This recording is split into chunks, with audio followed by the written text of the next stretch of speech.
Good morning. My name is James Osborne. I'm the Incident Commander for Pacific Northwest Team 3, which is a complex incident management team located here in the Northwest to respond to these type of incidents.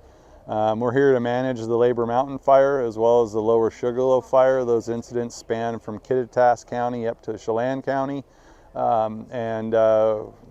We showed up the day before yesterday and started to shadow the Type 3 incident management teams that were in place on both of those incidents.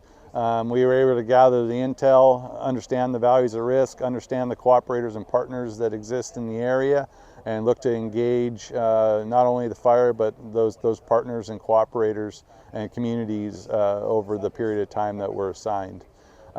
General fire update for the Labor Mountain.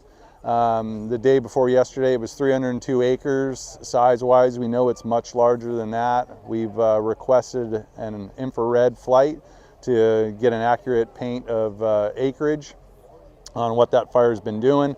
But we were up there yesterday working on control lines along the 9703 road system, I believe, and the 9737 road systems on the southern portion of the fire.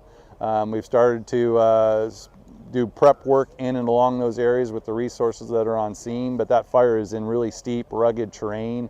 Access is very limited in terms of getting people in there. We did initially respond with smoke jumpers and aerial delivered firefighters that the fire just happened to move and become too much of a beast for them to tackle, and so we were called in to help manage this incident.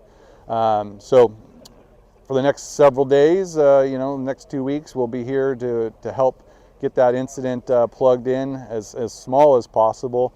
That being said, based on the terrain, it will be an indirect strategy in terms of where we can insert firefighters to establish control lines and start to get that fire under control. Again, we're stretched across a pretty large landscape. We've ordered resources, from ground resources to aviation resources, etc., to work these fires.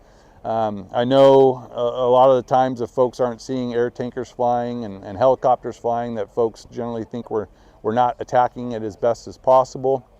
But that being said, there's been a lot of lightning across the geographic area in Washington and Oregon. There's a lot of fires on the landscape. I think you can tell that through the smoke that's in our area.